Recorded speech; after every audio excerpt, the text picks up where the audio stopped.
Hello, I am Sandra Lee with miracleinspirations.com and the Breathe Life's Inspirations blog. I want to start a conversation today about what we want our normal to be. What do we want our normal life to look like? Since the coronavirus shutdown happened, things haven't been the way they used to be.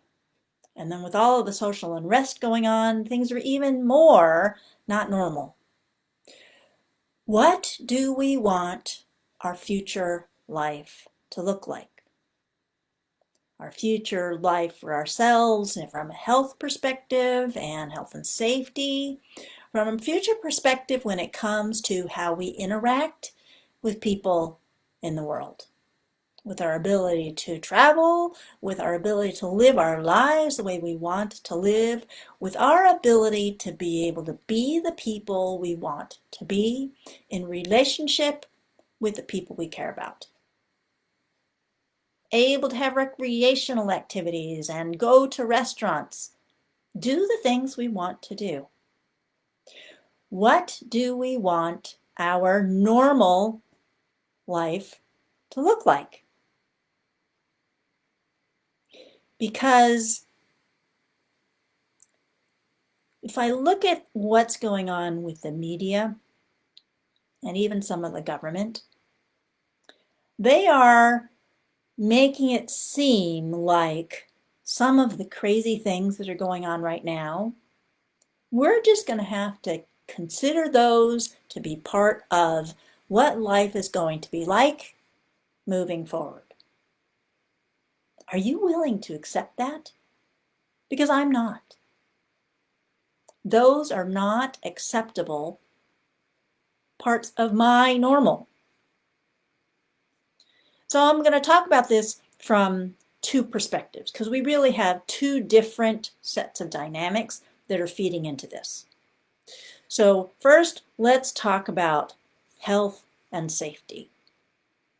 Because things that are being, I'm going to say, imposed on us in the interest of protecting public health and safety, our individual health and safety, the individual health and safety of the people we know and care about, the individual love and health and safety of the people in the society and the world. There are a lot of restrictions that are being placed on us because of this coronavirus mess that they are starting to say are going to be normal. Part of our regular life, at least for the foreseeable future. So with this potential threat of more recurrence, second waves of this whole COVID-19 pandemic mess, in order to prevent that reoccurrence, we need to social distance. And what's that going to look like? We have to wear masks and vaccines. So let's talk about these things. How normal do we want these things to be? There are more and more jurisdictions, state governors, and maybe even more local jurisdictions saying that the people in those states and or communities have to wear a mask anytime they are outside interacting with other people. Personally, I'm not willing to accept that as part of our normal ongoing, that we are going to have to do that. Why? Because personally, I believe that in most cases, the masks aren't necessary, that they don't help people actually really be safer. My understanding of the technology of masks and viral particles is the viral particles are so small that masks mostly aren't going to contain them anyway, particularly the way that people are not very effectively using their masks. But if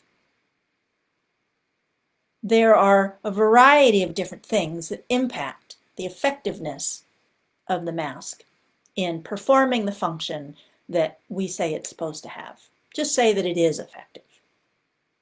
There's so much variability in that effectiveness that is it really serving the purpose of protecting infection from spreading? There's all sorts of questions about whether or not the infection does or does not pass, it's like all sorts of things. But looking at having wearing of masks being part of the normal ongoing experience, I think it's up to people to choose based on their personal beliefs, their personal needs, and their personal concerns, whether or not they want to wear them. For a business, if they want to choose to have people wear masks, that's up to them. But to have that be imposed on us as an absolute requirement by a government, I think that's wrong. I think it's taking away people's rights to be able to decide for themselves what is right. If a person feels that they are at risk, they can always wear a mask and request that the people near them wear them as well. But to require that everyone wear them under all circumstances outdoors or in restaurants or in businesses, I think that's a mistake. I don't think that that is something that is up to government to impose. Unless, it were absolutely proven that this infection is going on and it's spreadable in this way, and that wearing the mask is preventing anything. Preventing death, if we're preventing a significant number of deaths, that might be another thing. But it's not, I don't believe. And to have this be ongoing, that doesn't make sense to me. I am not willing to have that be something that's part of our normal. If there is so much risk with this COVID-19 of recurrence, maybe we're just going to have to accept that some people are going to get sick. Because if it is so risky, so dangerous, there is going to be a time where not everybody is going to be wearing masks and the infection will escape. It's not going to prevent a reoccurrence if a reoccurrence is going to happen. Wearing the masks is not going to prevent it. Because there will always be pockets of people who haven't been exposed. In the area where I live in British Columbia, there's almost no cases. So there's a huge number of people who haven't been exposed yet. And if it truly does take just one person who's got the infection to get into an area and spread it around, there's going to be more people get exposed. And if it really does cause infection, it's going to spread. I think we might just need to accept the fact that people are going to get sick. Because if it is a significant enough risk for that wearing masks is necessary on an ongoing basis, then the risk is not ever going to go away. People will get COVID-19. It will happen. So, ongoing wearing of masks just doesn't make sense to me. It makes more sense to me to allow people to get sick if they are going to get sick and treat them so they don't die. Because there are effective treatments now. Makes much more sense to me to do that. Social distancing, same thing. Why force businesses to shut down, social life to shut down? It's summertime, shutting down beaches and things. That doesn't make sense to me. if it's true that people are eventually going to get sick anyway, they're going to get sick anyway. So forcing everything to shut down just does damage. So many businesses have closed down, and so many more are at risk. So many more people, individuals, are financially at risk because of this. For what? To prevent more infection? But if the infection is going to spread anyway, requiring people to be, 6 feet apart, that's not going to be sustainable forever. It's just not. There's so many things that can't happen and maintain social distancing. If every little flare-up in virus numbers happens, are they going to shut everything down again? That's what they keep talking about. Is this going to be normal? Every time there's a flare, everything shuts down. That is not sustainable. It is not survivable. Society will not make it through that. So a healthier normal would be accepting that some people are going to get sick, and when there's numbers that get sick, handle it, address it, without shutting society down again.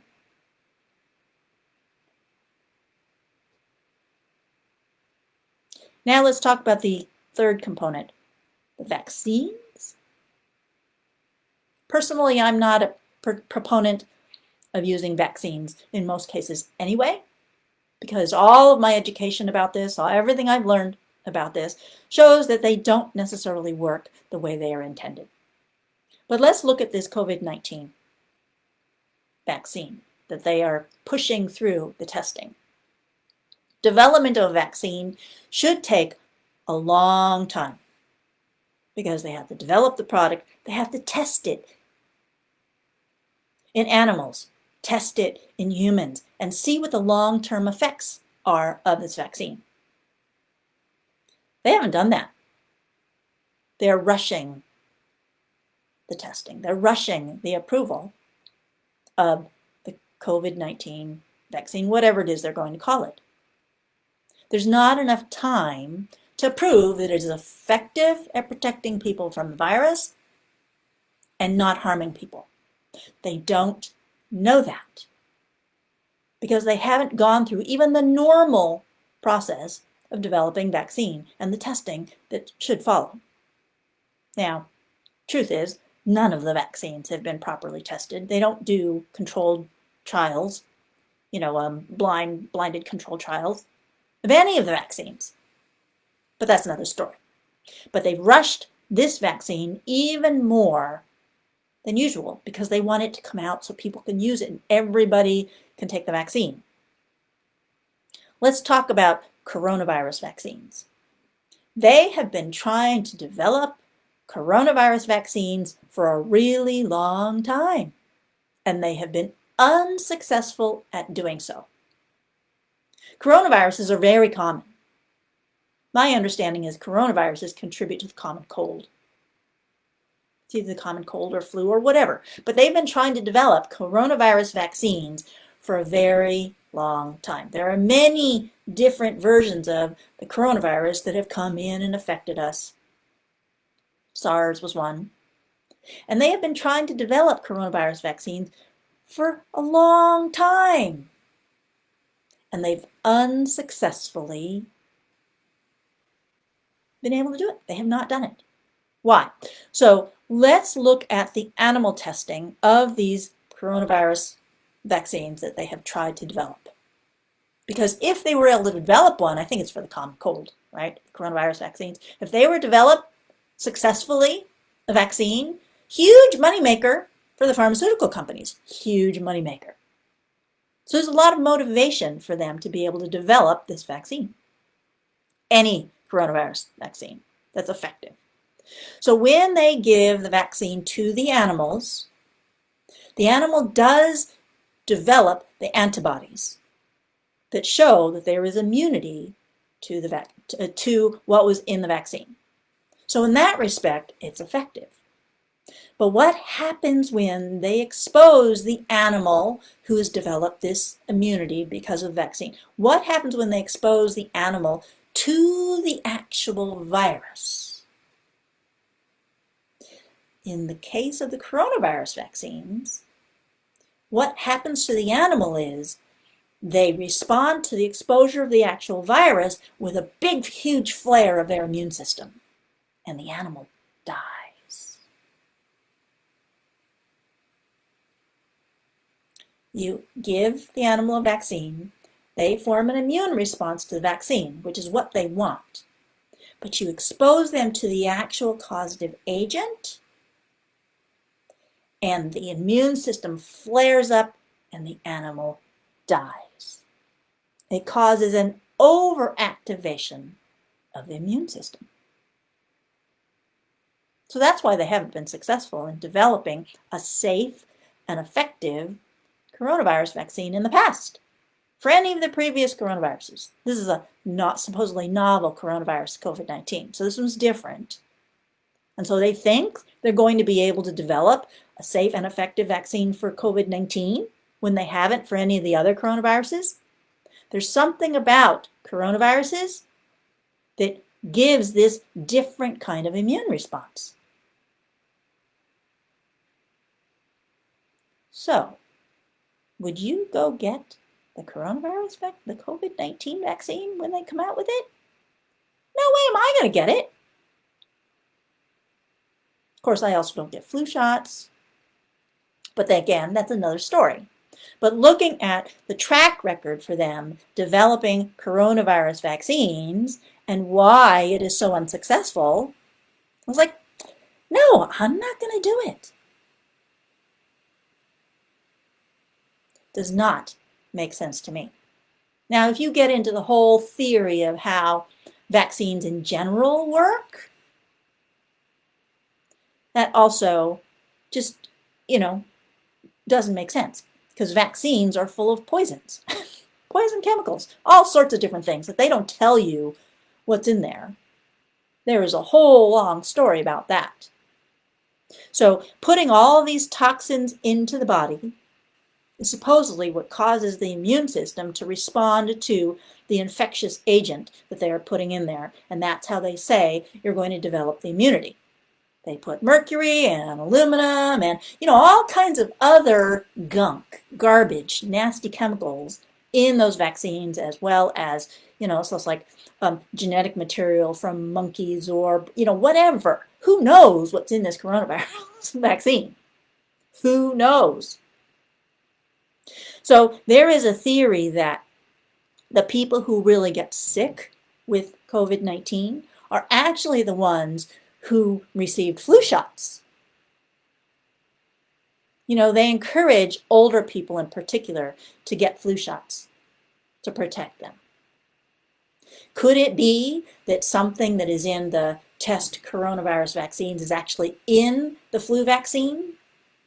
And when they are exposed to COVID-19, that they have an excessive immune response?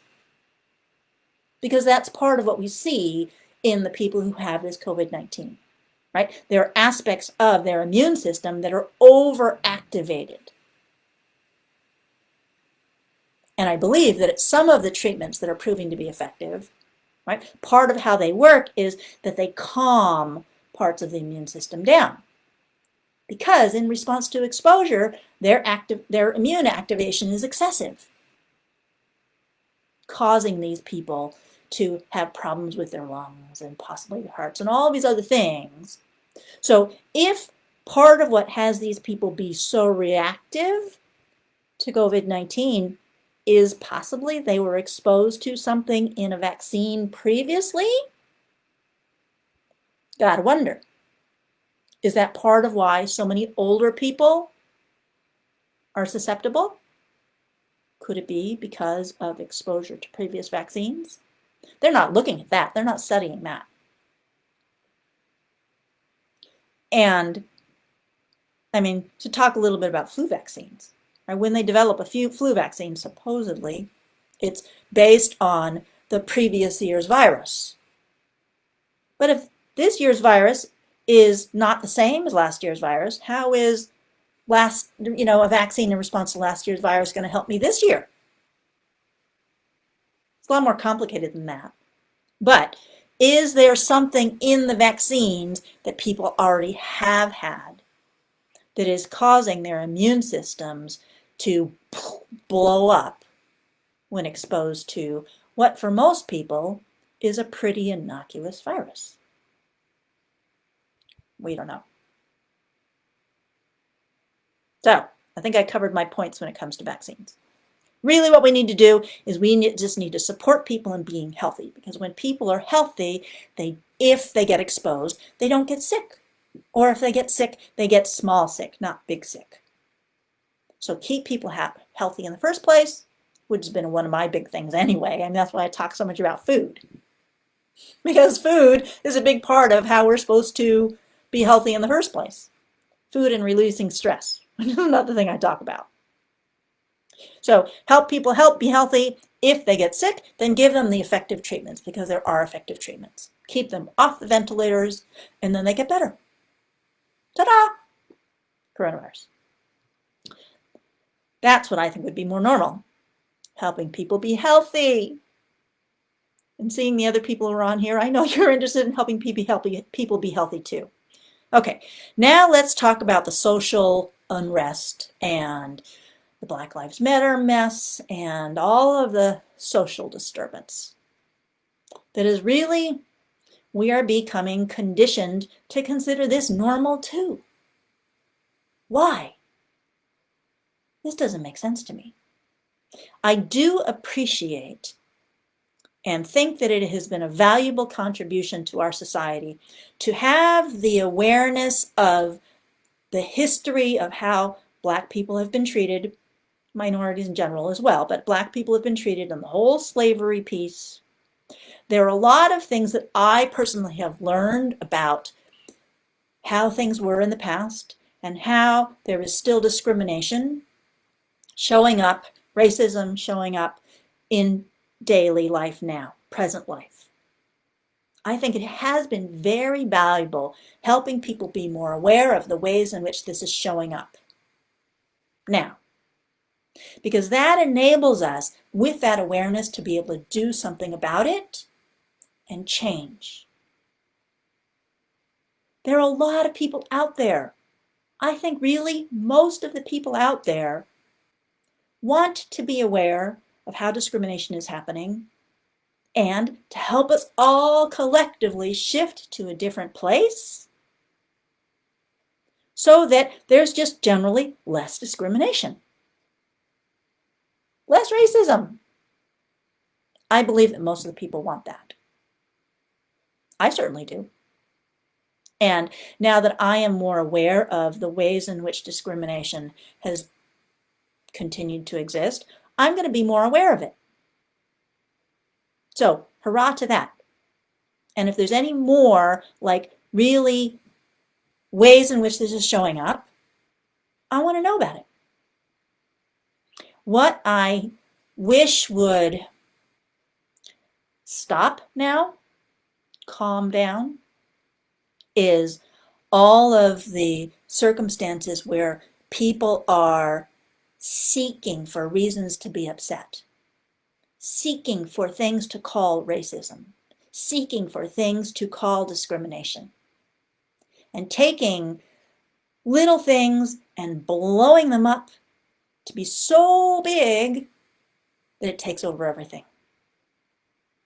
Things that previously were not considered racist, calling them racist, and attacking people for things that were really pretty normal before, and looking at them as being discriminatory when really they aren't.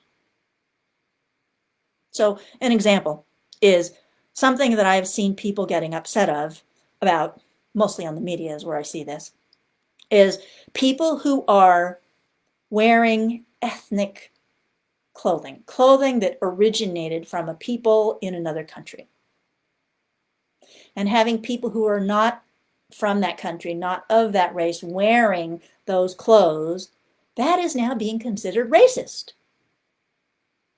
To me, that is not racist. To me, if I appreciate the native culture of another country and another people, and I choose to bring some of that into my life, it's not me appropriating their culture. Maybe it's me appreciating their culture and appreciating their culture so much that I want to have it as part of my life. People in, other countries sell items representing their culture to tourists, so that those tourists can bring those things, those clothing, those souvenirs, those decorations, whatever, home with them, so they can continue to appreciate what they enjoyed about that culture when they were there.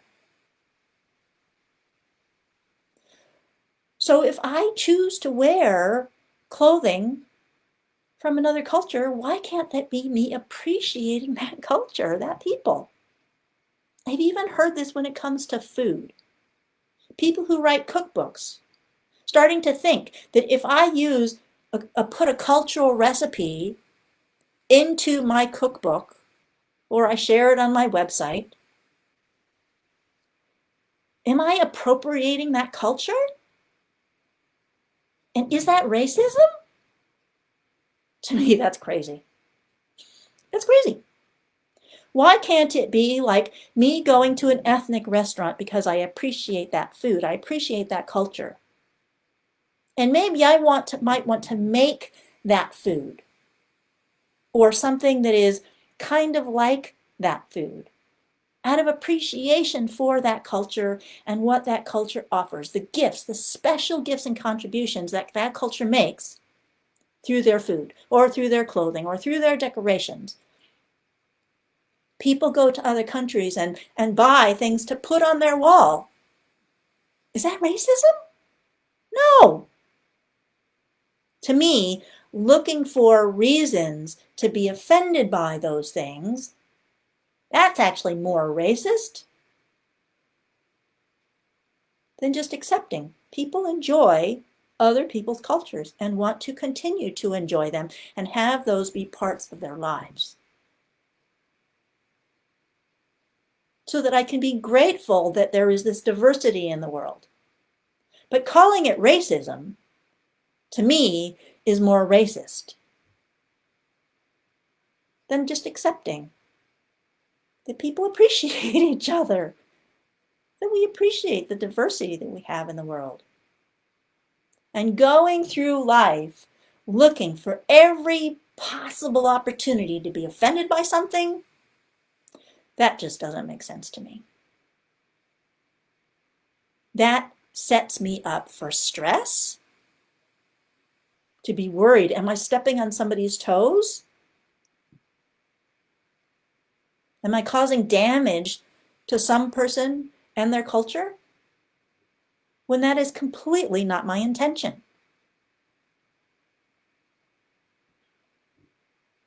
So to me, my normal would be coming more from a place of appreciation for everybody and our differences and our similarities. Appreciating those things more than finding opportunities to be offended and attack each other. Just saying. It would also be really nice if it were normal to allow the police to exist and to do their job of protecting the people in their communities. There is so much inflammation happening associated with the police, when the truth is, almost all of the police officers are good, helpful people wanting to make a difference in their communities. Yes, there are a few people who are possibly racist and doing things that are wrong. No argument there. But most of them are good and doing a good thing. And with this whole, defund the police, shutting down the police. A lot of really good police officers are quitting. They are retiring. How are we going to get new people to come in to train to be police officers in this environment? It's going to be impossible.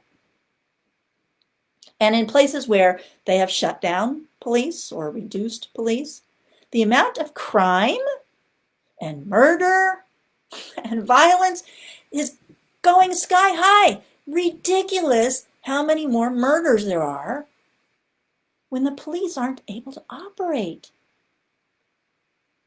and have the community appreciate the police for operating.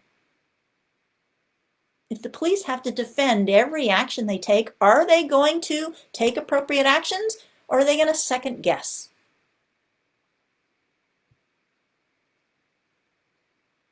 The amount of violence and murder has been going ridiculously high since all this happened. So my preferred normal would be to have this all go back to normal, the way it used to be. Certainly educate police about appropriate ways to de-escalate and to be appropriate. You know, if we want to put in surveillance cameras more, absolutely, I'm all for that. But go back to allowing the police to operate and do their job, protect their communities, serve their people. Most police really like getting to know the people in their community. They're in their community. They're members of their community. They want to get to know them, be with them, serve them, appreciate them, help them. So my new normal would be to allow all of that just to go back to normal. Yes, let's go back to our normal.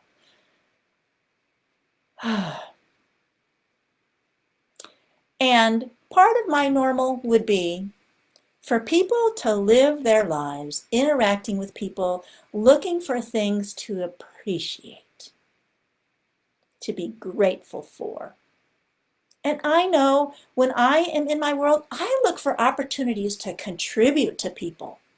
I look for opportunities to help people. Wouldn't that be wonderful to be more normal? Have it be normal for people to appreciate each other and to say thank you, to be grateful, to offer to help, right? So it's like with all the social distancing thing happening. You know, if I see somebody in need, I'm maybe not going to be so sure if it's wise for me to offer to help. Another thing about masks is masks separate people from each other. They isolate each other. Make people afraid. Make people afraid to, go out into the public. I heard about an incident over the weekend where, a little girl inside a car being driven, right? They weren't participating in violence at all. They were just trying to go into a parking lot. And there were shots at the vehicle and it killed a little girl. That should not be normal. It shouldn't. That's resulting because of the inflammation that is happening with the media and all the stuff about all the craziness going on in the world, keeping people upset, always on the verge of exploding. We need to calm that down. We do not ever want that to be normal. Let's go back to just enjoying being with each other again. Taking precautions as we need to, but to be able to enjoy being people in community, serving each other, looking for ways to appreciate each other and help. How can I contribute to you today? Normally I would, as I am interacting with people out in the world, I would give this card to people, strangers, people that I don't know. You are a miracle and you are loved. I would be handing those out to almost everybody I see in the world around me. I have not given one of these away for 4 months, over 4 months. This way that normally I would do something nice for people, I have not been able to do because of social distancing, because of this whole risk of infection and people being afraid of each other. Yes, I smile at people, but even again, it's like, yeah, I'm concerned about that. Or, are people afraid, not walk too close? This is not a good normal. Not. And I do not like the media and government officials kind of putting out there that we are going to have to continue all of these things going forward. Not acceptable in my world. We need to find a way to get back to feeling like we are real people in community, loving and appreciating each other.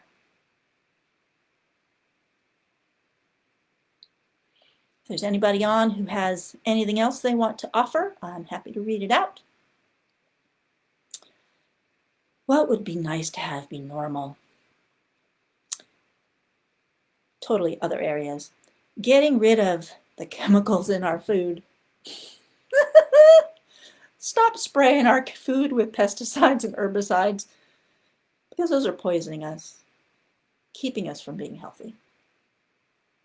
So the whole, glyphosate Roundup thing that's in most of the packaged foods that are out there because it's in the soy and the corn and the canola and the sugar beets. And the Roundup herbicide that gets sprayed on grains like wheat and other products before they're harvested, even if they're not genetically modified. Those chemicals poison people's bodies and keep them from being able to function properly. And they're finding so many ways in which application of those chemicals is contributing to not just autism, but a whole variety of other things. And having all of these chemicals in our food supply is making people sick. Making it so our bodies aren't able to function properly, our immune systems aren't able to function properly. So it's like, what would happen if people went back to eating food that didn't contain any of that gunk? Don't know what would actually happen to people and their health. We don't know what would happen with things like heart disease and cancer and asthma and Alzheimer's. All of these long-term health conditions that they are saying are making people more susceptible to COVID-19. If we were to clean up the diet, get rid of the massive amounts of chemicals that are put on our food, we're not going to get into preservatives and all those other things, but even just getting rid of the pesticides and herbicides that are sprayed on our food crops, what difference would that make? Truth is, we don't know.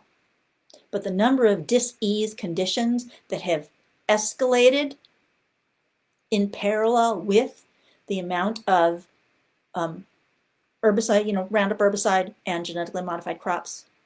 So it's like they go up together. So Roundup goes up, disease goes up. Whole variety of them. GMOs go up, which means Roundup goes up, and disease goes up over and over and over again. So if we were to eliminate those chemicals from our food supply, what would happen? Truth is, we don't know. But there's an example with animals. So livestock farmers, like cows and pigs and things like that, chickens, they have been having more and more problems with their livestock not being able to reproduce and having all kinds of digestive problems, illnesses and things like that, behavior problems. Those farmers, when they switch from conventional feed, which is full of these GMOs, which is full of the pesticides and herbicides, when they switch to organic feed, their livestock go back to normal. The ability to reproduce, back up. Behavior problems go away. digestive problems, whatever infection problems, whatever problems those livestock were having, they go away when the farmers switch to organic feed. Which says to me that it's the GMOs and the chemicals that are causing the problem. Let's talk about Roundup. Roundup, part of how it works is it chelates the minerals so that they are not available to the plants. So the Roundup herbicide goes into the plant as well, and the plant isn't healthy. It's only able to survive because of the genetic modification. But then the animals and the people eat those plants. So the Roundup herbicide is in there, the glyphosate is in the body of the animal and it's in our bodies when we eat those plant materials. Soy, corn, sugar beets, canola, a whole bunch of them. So those are in most of the processed foods out there. And they are massively fed to livestock. So when we eat those, glyphosate was originally patented as an antibiotic. It kills bacteria. It kills primarily the beneficial bacteria that keep our bodies healthy. It makes it so part of the bacteria's life cycle, there's a metabolic function that's required for bacteria to be able to live. And the reason why genetically modified foods were considered safe to develop is because we humans do not use the pathways called the shikimate pathway. Human beings, human bodies don't use the shikimate pathway, which is why it was considered safe for food crops because it wasn't going to affect our ability to live. What it doesn't say is the bacteria use the shikimate pathway. They require the shikimate pathway to be able to live, these bacteria, the beneficial bacteria. So, if the beneficial bacteria aren't able to live, they aren't able to support us. We need these beneficial bacteria for our function, for our gut function, for our whole body function. There's beneficial bacteria all over my body, everywhere, inside my whole digestive system, and everywhere there are bacteria. So if I am eating an herbicide in my food, there's no healthy bacteria, beneficial bacteria in the food that should be there. And then any beneficial bacteria that are in my body and I eat the food that's got this herbicide in it, it's going to kill the beneficial bacteria in my body. Which is why it's contributing to all these health issues, because science is now proving more and more aspects, all aspects of health basically, are dependent on what's called the microbiome.